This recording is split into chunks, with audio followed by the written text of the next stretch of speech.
It's Monday, it's 12:15 and we're live in Westminster. The report into the infected blood scandal will be published shortly. Campaigners say justice is long overdue. This is a tragedy of what happened to them with the medical treatment, but then it's turned into a scandal by the state. We'll be speaking to the daughter of one of the many victims. Also on the programme... We've always been an open, trading, maritime nation, and Brexit has given the opportunity for us to trade even more. But post-Brexit border controls have been repeatedly hit by delays. So is the Prime Minister right? And should protesters who illegally block roads pay compensation to drivers? Joining us today, Conservative MP Tom Hunt, Labour's leader in the Lords, Baroness Smith, Reem Ibrahim from the Institute of Economic Affairs and Raphael Behr from The Guardian. This is Politics Live.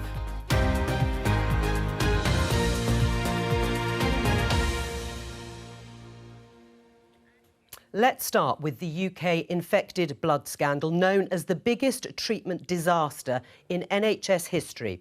Now, the public inquiry into that scandal is due to publish its findings shortly, having taken evidence for about 5 years. More than 30,000 people were infected with HIV and hepatitis C from 1970 to 1991 by contaminated blood products and transfusions. Later on in the programme, we'll hear from the daughter of one of those who died and had campaigned for justice. The Prime Minister is expected to issue an apology in the Commons this afternoon. To start off today with our guests, though, and with you, Tom, just how big a moment is today? I think it's a huge moment, and particularly for the families of the victims, any victims. It's a huge day for them. But I also think it's a significant moment for the country, and I think people are getting a bit sick of these sorts of scandals happening, where you get these big bureaucracies that are just slow, unresponsive. I mean, how long has this inquiry taken? How long has it taken to get to this point? And I think actually there are some similarities between this crisis and the crisis we saw with the Post Office as well. Similar themes, cross-party, lots of different people who've got to take a bit of responsibility for what's happened. But I think it's a day of huge magnitude for not just those victims, but also us as a country. We need to have a look at ourselves and figure out how we can avoid something like this ever happening again. How big a moment do you think it is, Angela? I don't think you can overstate it. It's huge. And you have a different emotional reaction to this, don't you? One that's sort of desperately sad on behalf of some of the victims, some of the individual personal stories. But I think also huge anger that it takes so long to get these things moving and to get to the truth. And I think lots of people will be involved in this. I heard a doctor speaking this morning who would have given a patient contaminated blood.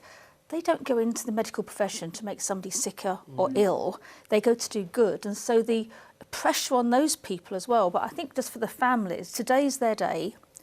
I hope what comes out isn't just an answer for them to how things happened, why it's taken so long, and the apologies that have to go with that. But at some point, I think Tom's right on this, you need to have a blueprint. You can't keep giving apologies. You can't have to say we can pay compensation. As important as that is, how do you compensate somebody for the loss of their life or health? There is no money that really compensates for that, and that's where we're having to get to. So I just think this is it's a tragedy, it's a scandal. I pay tribute, we heard Diana Johnson speaking there. Her tenacity and the tenacity of the victims has been hugely important. How do you see it today, Reem? Yeah, I think it's a hugely important day for those victims, but also for the question about whether or not these bureaucracies are actually capable of actually implementing these kind of inquiries. I think Tom's right to draw conclusions between the Post Office inquiry and this situation. I think that these huge bureaucracies that are hugely riddled with inefficiencies actually is the NHS and are these sort of larger institutions ready to actually implement those kind of policies and actually ready to answer to patients themselves. Why is it that these huge government scandals end up then being covered up for over 30 years? I think that is the question we're going to be answering today. Raphael? Well, yeah, I mean, cover-up's a big word. We don't know. I mean, it's certainly one of the things that I would really like to see out of this, other than today being largely about the victims and their families getting a moment of reckoning. but actually to understand at the more granular level what was actually happening, what were people actually thinking. 1970 to 1990, that's an awful lot of individuals in an apparatus who are making particular choices on particular days, presented with information and not acting on it, or acting a certain way that meant that information didn't get into the public domain, or and no action was taken on it. I'd really like to know, just again, with the comparison with the Post Office is a good one, what was actually going on in these people's minds when they made those choices? Well, we won't have to wait too long, because we are expecting the findings to be published in about 10 minutes' time. And then, yes, many of the campaigners and victims are holding a press conference before the Prime Minister stands up in the Commons this afternoon and addresses this whole scandal. We will come back to this in the next 10 minutes or so. But in the meantime, you heard in the headlines Rishi Sunak saying that Brexit had given us more opportunities to trade. But this story in the Eye today, post-Brexit border checks to cost nearly £5 billion after multiple delays. Damning report says the border strategy lacks a clear timetable, and delays meant money had been spent on unnecessary staff and infrastructure. Is this what you expected from post-Brexit Britain? I mean, I think it is right to say that Brexit presents opportunities when it comes to our trade and investment. I think you look at some of the trade deals that we've struck since we left that have only been possible because of Brexit. But what I voted to leave the European Union, but I thought long and hard about whether I would or not. Ultimately, and one of the reasons why I had some nervousness about leaving the EU is I felt that there would be a transition, and I thought it would take some time for us to get in place the ideal systems to maximise that situation. But ultimately, I decided to leave the European Union based on first principles, based upon opposition to supranationalism, and based upon the importance of national democracy, and also some of the opportunities we could get through, say, striking a free trade agreement with India and some of the other fastest growing parts of the world, which we're in the process of doing. Angela, we're in a transition. We'll realise these post-Brexit advantages in terms of trade. Well, it's now, I think, over 3 years since the transition period ended. It's something like almost a decade, really, getting on for when the Brexit referendum took place, and we're still arguing about pretty fundamental issues about the Brexit deal. What worries me about the NAO report is it's quite damning in how much money's been spent and wasted. And looking forward, it's not the act of Brexit itself, it's how it's been managed, which is pretty incompetent. So I think the government hasn't really helped farmers or businesses who are frustrated. What they need is clarity on what they're saying to us, is the amount of additional checks they have to do, the amount of bureaucracy they have to go through. And there's two simple things, well, not simple, but there's two things that need to be done. One is the veterinary agreement, and one is the other agreement around the plants and animal health. Well, and this is food Labour's safety. proposal. This is Labour's proposal, and I'll come to that in just a moment, because those that is your alternative. But it's fundamental things that should be negotiated and have to be. There's a difference of opinion, but only by negotiations do we get out of the chaos we're in at the moment. Right, I mean, people are disappointed. Those who voted for Brexit, this in The Independent, Brexit-backing billionaire Jim Ratcliffe says leaving the EU didn't turn out as anticipated. Do you think there are a lot of people who voted to leave, I know we can't quantify it exactly, who may be disappointed in the same way Jim Ratcliffe is? I think in the short term, it's probably right to be disappointed. Leaving the European Union meant that there are huge numbers of levers that could be pulled that unfortunately haven't been pulled. Ultimately, we've got, for example, huge bureaucracies within the European Union. We still have quotas and tariffs left over from the European Union, for example, on Moroccan tomatoes. I'm half Moroccan, and we still have quotas and tariffs on Moroccan imports. So I think what's interesting about this is that after Brexit, there were huge levers that we could have pulled that we haven't yet pulled, and actually what we have done is replaced one bureaucracy with another, the UK government. Right. I mean, what do you say? So I'd say, we've left the European Union. And then almost straight away we went into a global pandemic. We've had the war in Ukraine. I simply don't think we're in a position to say categorically at this point, is this a good thing or a bad thing? Ultimately, I think in time it will prove to be a very good thing, not just for our economy, but for our democracy as well. But in terms of the veterinary agreement that I hear that Labour have been proposing, my understanding is that would require ECJ oversight. That's the European Court of Justice. So this is exactly what makes me nervous about the Labour Party. They say they accept Brexit. I wouldn't expect you to be anything else but nervous about the Labour Party, given your seat. It is about negotiation and all these things. There's a starting position for the UK, there'll be a starting position for the EU. You only resolve these issues by sitting down round a table and talking. And we've had almost inertia from the government. No, Brexit isn't done. Do you accept ECJ oversight? Not necessarily. That's a debate Can we just to be clear? had. Look, I'm sorry. As Angela said, it's been 8 years, right? It's not about Moroccan tomatoes. Absolutely. It's about a decision was made to leave the single market in the customs union. That's what Brexit was ultimately. That's fine. You can decide that you think that's in the UK's interest. In order to do that, you create a customs border between the UK and the single market, right? Our largest export and import trading partner on our doorstep, right? There is a cost to that. Clearly there is a cost to that. That was known in 2016. You introduced customs checks. The EU put these in place for exports from the UK into the EU almost immediately because they wanted to. They didn't mind absorbing the cost. The UK didn't want to do it because it's expensive and it incurs a cost. Now, you can either say sovereignty in regulation and trade is so important and pristine that we will not even surrender a tiny particle of it because it's much more important that we have it for ourselves and we don't have that relationship with the single market. That's a perfectly legitimate choice you can make. It's expensive and it has costs, as we're seeing now. But no, just let me finish. It's a very, very important point. On the ECJ jurisdiction, one way you could improve trading relations with the single market and the customs union, this is quite clear, is to do the veterinary agreement, the SPS agreement. In order to do that, you're going to have to go to the EU, to the Commission, have a negotiation, and they will say, if you want to align with our regulations or have a relationship with us on these terms, our starting point is the terms, whether or not you're compliant, will be decided by the ECJ, and then you have a negotiation.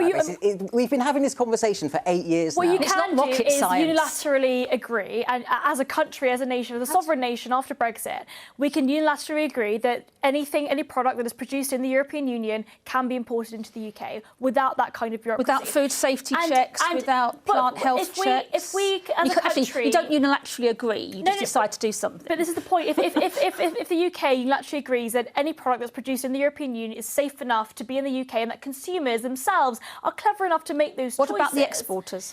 But this is the point. So then if the European Union then decide, actually, we're not going to have that exact same agreement themselves, they would just be hurting themselves and hurting European consumers. That's why up to them. That's why you negotiate. Yeah, but do you accept the premise of what Rafael has said, that in order to get that agreement, it's called a sanitary and phytosanitary agreement for agricultural goods and plants, that the UK would probably stay aligned on EU or to EU single market rules on those food and agricultural products? Actually, what he said was exactly the same as I said. That would be the EU starting point. Yeah. There's our starting point, and that's why you have negotiations. But would you accept it? No, would you accept that to get closer agreement and smoother I'm saying trade? we'll have negotiations. You don't go into a negotiation accepting exactly what the other side say. That's why you have negotiations. So we have a position, they have a position. We'll find a way. And what's wrong with that? So that's fair enough. OK.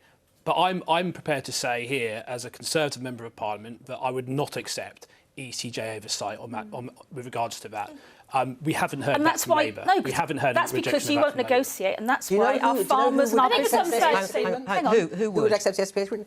The Chancellor and the Prime Minister. And the reason they're not doing it is because they know they're not going to be in power in a year's time. It's the low-hanging fruit. It's the one thing you can very obviously do in a relatively straightforward negotiation to improve trading relations now that you've basically shot yourself in the foot by leaving the single market and the customs union. They're not going to do it because they're afraid that the Conservative Party wouldn't let them do it. I absolutely promise you that if by some weird accident or polling mishap the Conservatives are in power in a year's time, they will do this. Right, Tom? Look, I mean, I think a lot of this goes back to the core essence of Brexit. Why we voted to leave the European Union. For me, the key thing was about sovereignty. Right. I think that in terms of our economic performance compared with other countries post-Brexit, I haven't seen any evidence that Brexit has had a negative impact on this economy. That's true. But ultimately, in terms of border security, the key thing here and the key reason why people voted to leave the European Union was a desire to control our own borders. You did a really good job on that, aren't you? Well, actually, net legal migrations is likely to... So what's the Labour Party's plans for illegal migration? You have no deterrent. You're anti the one deterrent we have. Hang on. Absolutely... This is just nonsense. No, it's not nonsense. It's not nonsense. Just let me answer your question. Yeah. There is a really clear way of trying to deter illegal migration. You don't do it by saying 1% of those come over illegally might go to Rwanda and we'll spend £400+ million on it. What you say is we tackle the gangs first and foremost. We actually move people who... Well, that's the example. You haven't found that answer, so we'll deal with it. But finish this point, because I want to get back to trade. You remove people quickly who aren't entitled to be here. How are you going to do that? Well, because you haven't got the answers to those questions, Tom, that's why we're in the mess we're in at the moment. We're not talking about the single market. Hang on. Exactly. Let's just hang on, Tom. One of the initial questions is, you were disappointed, aren't you, by the costs? You implied that, by the costs of having to erect boundaries or barriers in terms of trade. And if you're disappointed by that, did you not think this was going to happen as a result? Well, I said it. I had to think long and hard about whether or not I supported leaving the EU. Because I felt that we'd been in the EU for decades, the whole system was constructed based upon a premise that we're in the EU. Clearly, that's a massive change if you leave it. So I did feel that in the short term there'd be practical challenges, and we might not get everything right first time up, right? That doesn't mean I think it was a wrong decision. I think I made my decision based upon first principles and the importance I place on national sovereignty. Look at what's happened in the Netherlands just this week. I mean, the Dutch government have effectively not been allowed to create their own rules on immigration because the EU Commission have rejected it. So I think the question around sovereignty is interesting. If we're going back to trade, I think that, for example, things like the CPTPP, which have been implemented, which are, hopefully going to actually bear those kind of fruits and actually allow us to have that kind of trade. To what extent, though, Reem? What would be the percentage increase in terms of trade being done through that partnership? Well, this is the point. We don't know. It depends on what consumers want. But what is it at the moment? At the moment, within those partners, we've seen an increase. I'm not sure about the exact percentages. We've seen an increase. I think you'll find it's very small, it is very certainly small compared to the trade that is going to be lost or has been lost with the after EU. Brexit, why do we still impose tariffs and quotas on foreign goods? After we've left the European Union, there are huge levers that we could have pulled that we haven't. So I think that Brexit has presented huge opportunities, but we've just not taken them yet. Right. I mean, Jim Ratcliffe says the country was designed for 55 or 60 million people, and we've got 70 million people, and all the services break down as a consequence. That's what Brexit was all about. Nobody's implemented that. Raphael, they just keep talking about it, but nothing's been done, which is why I think it will finish up with a change of government. Look, the underlying... I mean, this point that there's no evidence that Brexit has cost anything. Well, the OBR and the Treasury, in their own budget forecasts, your government, the Treasury, in their own forecasts, essentially accepts a cost to GDP from having left the single market. It's not necessarily true. So if you erect trade barriers with the vast market on your doorstep, there is a cost incurred. That's not even... That's gravity. That's not even controversial. And just to answer the point... Yes. Ultimately, either you can accept over time, and it is entirely possible that at some distant horizon, you can find some way of compensating... You can question the OBR's methodology with a lot of that as well. All right, and I'm going to finish it there because we're going to go back to the infected blood scandal, because that report that we were talking about, the findings from the inquiry after 5 years of evidence, has been published. In a moment, we'll speak to Sarah Doricott, a campaigner whose father, Mike, died aged 46 after developing terminal liver cancer. But first of all, let's hear from the inquiry chairman, Sir Brian Langstaff. People put their trust in doctors and the government to keep them safe. And that trust was betrayed. And then the government compounded the agony by telling them that nothing wrong had been done, that they'd had the best available treatment, and that as soon as tests were available, they were introduced. And both of those statements were untrue. That's why what I'm recommending is that compensation must be paid now. Well, that was Brian Langstaff. Let's talk to Sarah Doricott. Sarah, welcome to you. This is something of a watershed moment for you and all the families who have suffered as a result of this scandal. How do you feel today, now? Well, it's been a very emotional time for us. Obviously, we've been kind of building up to this for years now, since the public inquiry, and having given oral evidence and written statements myself, dredging up a lot of the trauma from the past has been emotionally damaging for our families, and we're finally relieved that this day has come. What are you hoping to hear today from the government? We've just heard a little bit from the chairman, Sir Brian Langstaff, and it's pretty damning, which perhaps is unsurprising. But what are you hoping to hear from the government? I think we're hoping for a full and final apology that doesn't just loosely apologise. It validates our pain and our suffering that we've been through for years. I've only been campaigning for the last 10 years, but there are people that have been campaigning for decades and decades. Their pain needs to be recognised, and it needs to be done with full detail. Tell us about your father, Mike, as I said, he died after contracting hepatitis C from contaminated blood. But what was he like? Because he campaigned before he died. He was a wonderful man. He was gentle and persistent, but he was a no frills and fuss kind of guy, and he's very deeply missed. He was the proper, he was such a valuable person in our family. And he met Jeremy Hunt, didn't he? Because he was a constituent of the now Chancellor. He was then Health Secretary. What flowed from that meeting? So there was a meeting that was held. My mum attended as well as my dad, and the invitation was led to have a conversation with Jeremy Hunt about what would fair and final compensation look like for the victims. My father worked really hard on what that should look like, and on behalf of all victims, not for just himself. And Jeremy Hunt met with him, and unfortunately my dad had a terminal diagnosis the week before the meeting.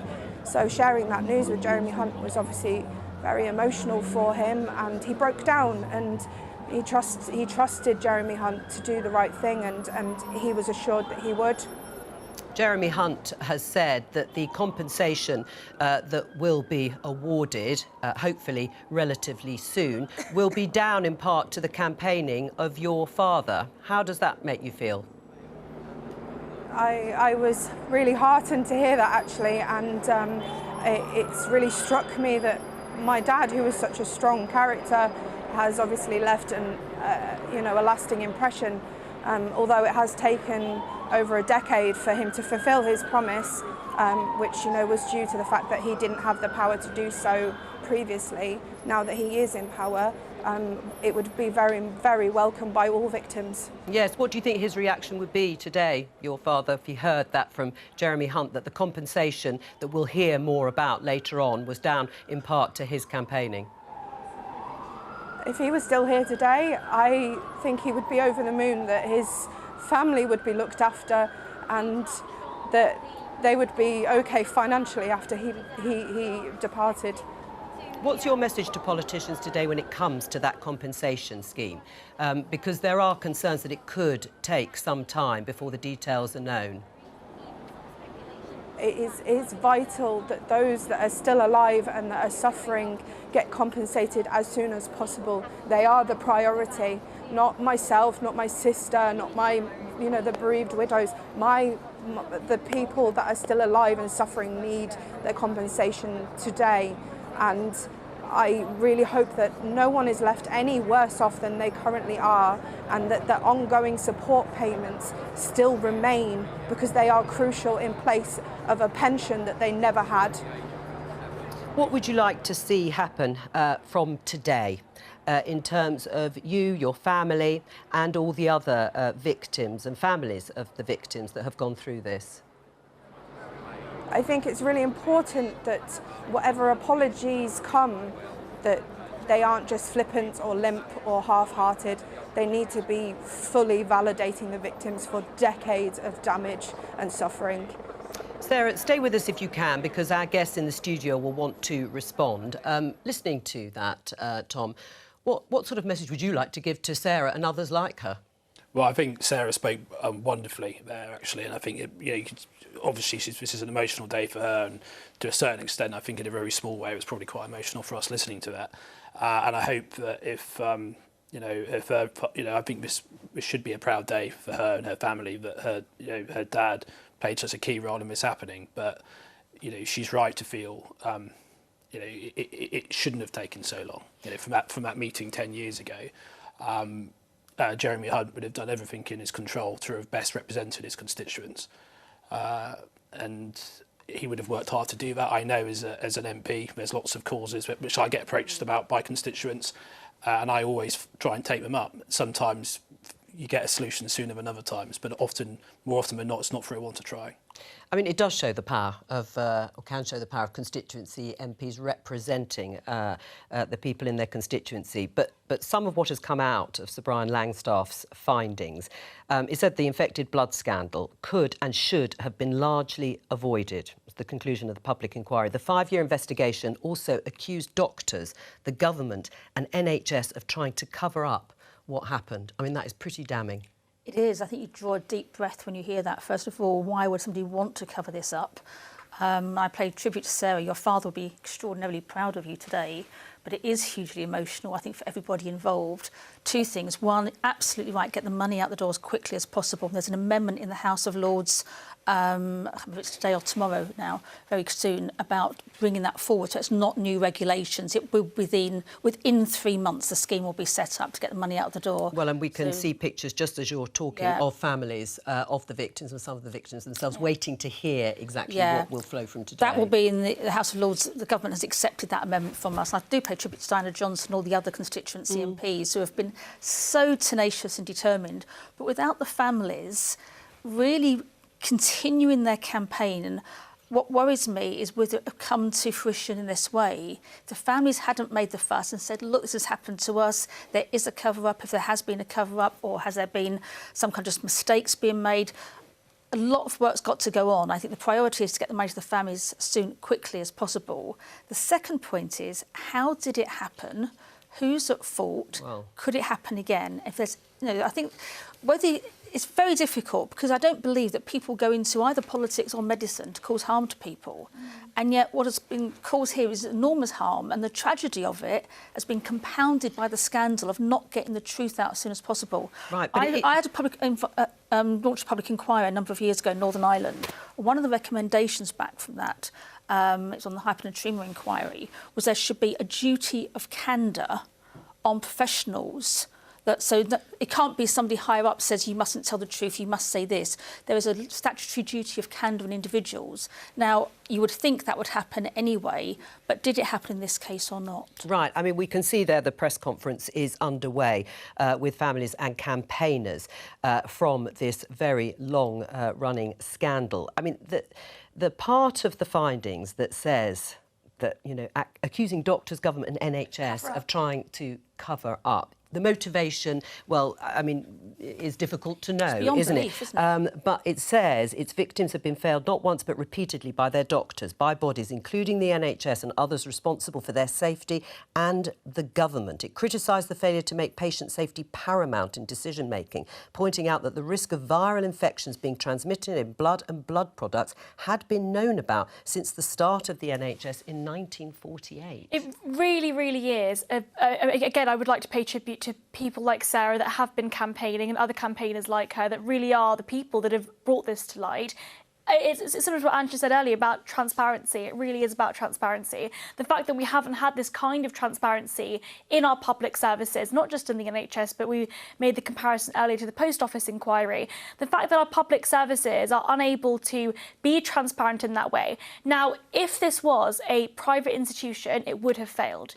If there were these multiple scandals, and we're talking about from the foundation of the NHS in the 40s, it would have failed. The fact that the government continuously, and again, if this report is correct, and we have found that there have been these cover-ups, in my mind, it's clear that this is only possible, and this only occurs as a result of it being too big to fail.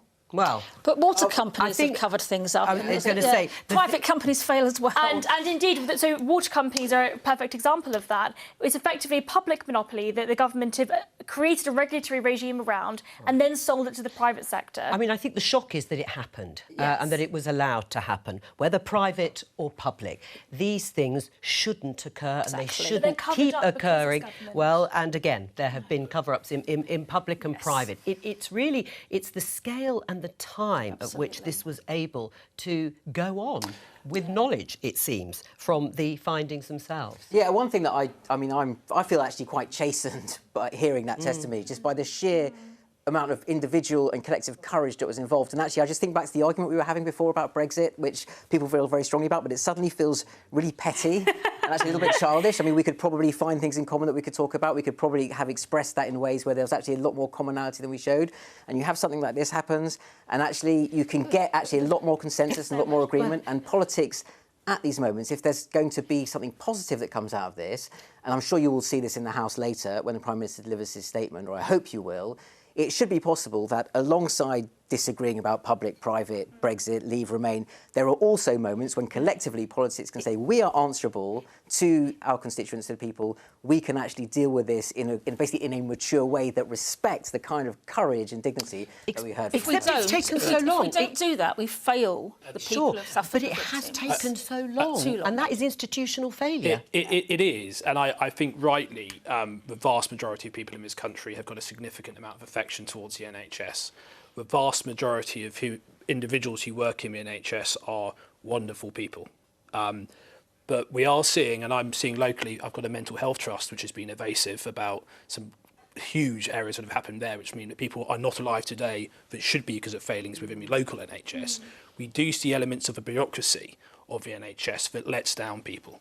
And we need to be honest about that. The NHS is hugely bureaucratic, and I think this is part of where we see these sorts of scandals. But actually, the fact that we spend just below £200 billion a year of taxpayer money in what is effectively a bureaucratic black hole, where we're spending huge amounts of money. Hang on. And Can I just come back on that, though? There are lots of people working in the NHS. I heard a doctor this morning who will have been involved in this completely innocently. They want to do their best for their patients, and something they did failed. I'm blaming the system, Angela. You can do, but I want to come back. I think not individual doctors. No, but and it's worth just saying that, because it's not quite how it came over to either of you. If the system fails, you have to address the systematic failures. I just said that. I know, I'm not disagreeing with you. Don't get too excited. If the system fails, you have to address the system. And but we are talking about the system. We're not talking about individuals. I think the point that's made, if parties work together and there is a collective agreement, there has to be more transparency and honesty in the system and candour in the system. We have to do everything to avoid such a thing happening. I'm just going to go back to Sarah, who has been listening, and because, as we said, the magnitude of today cannot be underestimated, and the Prime Minister is going to go to the Commons just after 5 o'clock this afternoon in recognition of the magnitude of what has happened. But in your mind, Sarah, why do you think it has taken so long? Why did it take so long to get an inquiry and then to get to today? I think one of the things that was pointed out in the inquiry findings was that systematically the government would close ranks around a lie and put out a tagline, say for instance back in the early 90s, any reflection on the use of contaminated blood products. It was saying that it was the best medical treatment we had at the time with the medical knowledge that we had, kind of shifting any liability from the fact that there were warnings out already for many years that blood products that weren't heat treated could contain HIV or would definitely contain hepatitis C. And I think that there's this culture of you must trust your doctor, especially in the early 80s. And I think that was quite prevalent with my grandparents. They never questioned the doctor that treated my dad.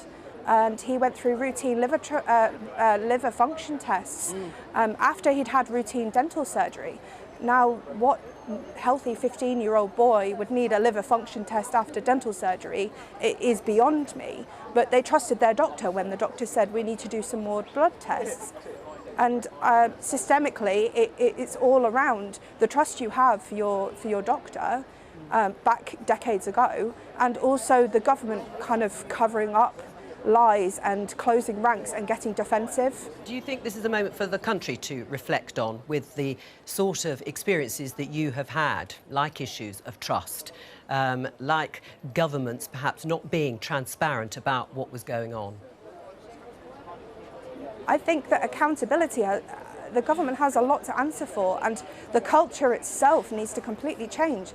I've been campaigning for 10 years, only 10 years, and I have seen some awful things where we've been brushed under the rug, we are constantly gaslit, we are ignored over the next important issue or whatever's going on, and that's not right. There are people dying today and have been dying since the 70s, and nobody was doing anything about it. Why was there not more urgency? Why was there not immediate redress? It should have been dealt with years and years and years ago, but covering it up for the fear of the financial liability to the government. Sarah Doricott, thank you very much for joining us today and talking us through what has happened to you and your family. The press conference is ongoing with other campaigners in Westminster, and we will bring you some of that before the end of the programme. There are two things that I would like to pick up on. One, Raphael, with you, on the issue of trust. And trust in institutions. I mean, we heard there the sort of almost deferential belief, and why not, in terms of medical experts, and then being brushed under the carpet by government ministers repeatedly. Well, yeah, I think that's very true. Certainly the sense that, for a lot of people, it's entirely normal that people would basically take the judgment of a doctor or medical professional. And I think, sadly, it is also quite normal in a lot of political situations. So if a minister, junior minister, senior minister, cabinet minister is presented with something and their first thought is, this could be difficult, this is potentially problematic for me, and there's a way of getting it off the desk, the path of least resistance is to say, can we move this, can we shuffle it, is there a line that I can take? And so, I mean, on this point about how within any big bureaucracy, public sector, private sector, any big organisation, you can create at every level little micro incentives to just not do the right thing because that's the easiest thing, and then they sort of build up and accrue, and then over time you get this sort of institutional push, this direction that then makes it just so much harder to do the right thing, and the cost gets bigger and bigger and bigger, and all the incentives push the wrong way. Well, and on the cost, £10 billion is the figure that has been talked about. It could be something that an incoming Labour government is in charge of and responsible for. That will make some sort of impact on the public finances, won't it? But do you believe it should be paid up front and in full? I don't think there's any choice on this one now. And actually, probably if there's an election in July, I would love there to be one. It would be more of a Labour government's problem and a Conservative government. But it's not, it's not about a Labour government or a Conservative government problem, is it really? This is something that has to be done. It will have an impact on public finances, of course it will. But that's the price you pay when things go wrong. I just one thing to pick up on what you were saying just there. I think there's also a case that anybody who's been involved in decision making in government, if something hasn't gone right, you go back and you question yourself: did I ask the right questions at the time? And you're honest was I about given the right answers at the time? And I think on all of us, when we're making decisions, sometimes you've just got to be prepared to ask the difficult questions, even when and if you're not happy with the answer, go back again and again. I was once told I was difficult on something, and I took that only once. You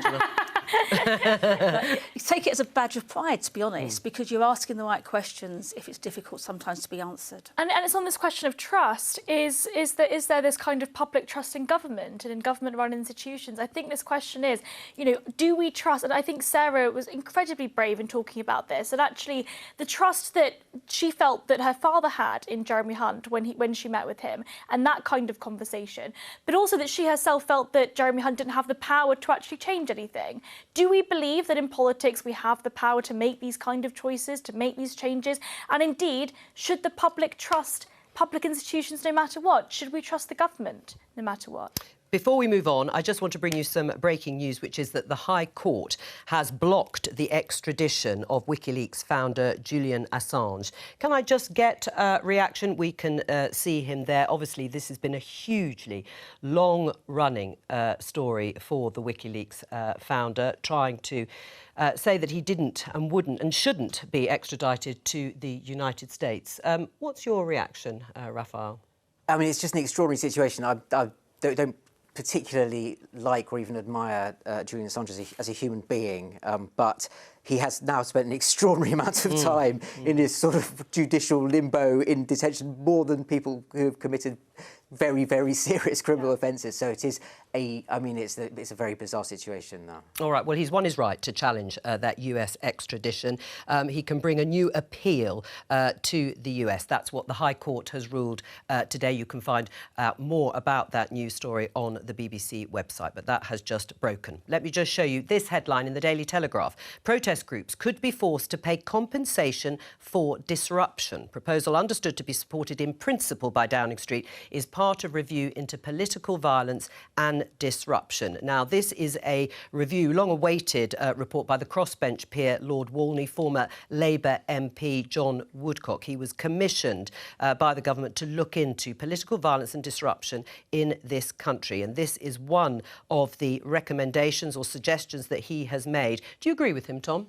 Oh, I mean, I have to look at the detail of the report, but I am a member of Parliament who has been greatly frustrated by many of the protests I've seen. I do believe in the right to protest, but whether you have a right to repeatedly protest, never mind the disruption it causes for a majority of people who just want to go about their daily business, is a different matter.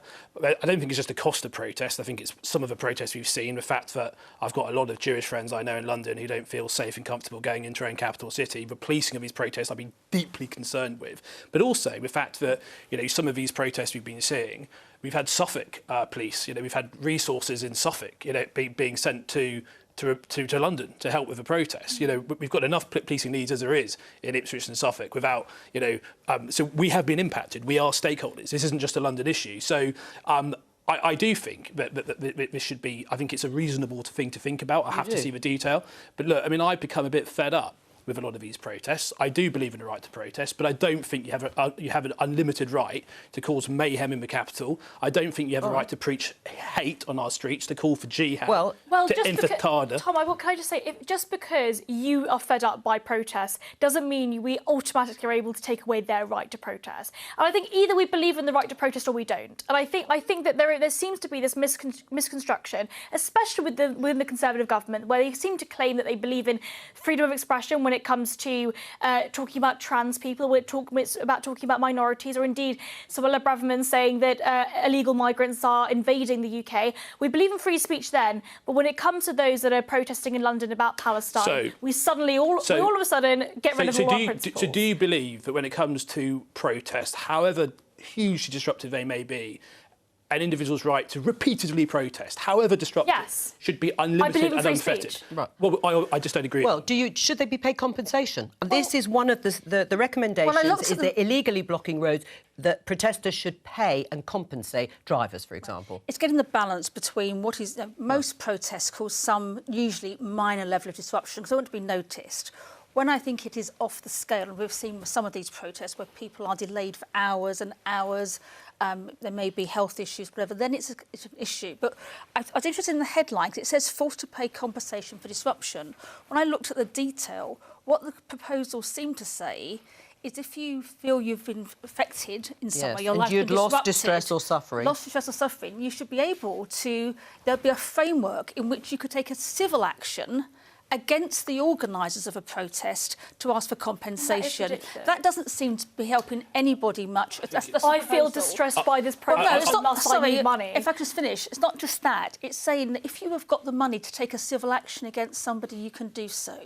I think the best thing is to look at how well we can police. Let Tom respond, and then I'll come. There is a difficult balance to strike here between protecting the right to protest with also the excesses of some of the disruption we've seen in the streets. I think it is a very niche position to say it should be entirely unfettered and entirely limited, which I respect you in believing that, but that is an extreme libertarian view, which I don't think the vast majority of the country would agree with. We've mixed up an enormous soup of all kinds of different issues here based on basically a Daily Telegraph headline. So we've got jihad, we've got and the headline doesn't reflect repeat offences. We don't know exactly what the offences are. And the principle. We've got people and the principles, free speech or the right to protest. We don't even know what's in the report yet. Actually, behaviour that obstructs people or criminal damage, there are all sorts of things that are already against the law. So it seems to me that, essentially, obviously there are certain restrictions on the way people can behave and the way people protest, because if they break the law, then the police can act against them already. Well, whether we're creating some new offence or new framework, then the question is,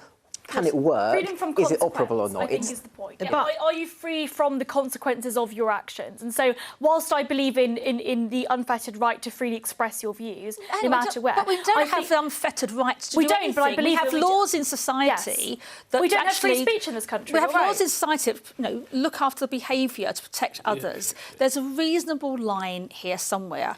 I think the report, the headline's flying a kite that bears no relation to actually what's in the report. Right. Well, on that note, that's all we have time for today. Thank you to all of my guests on the day of the report inquiry into the infected blood scandal being published. I'll be back tomorrow at 12:15 with more Politics Live. Bye-bye.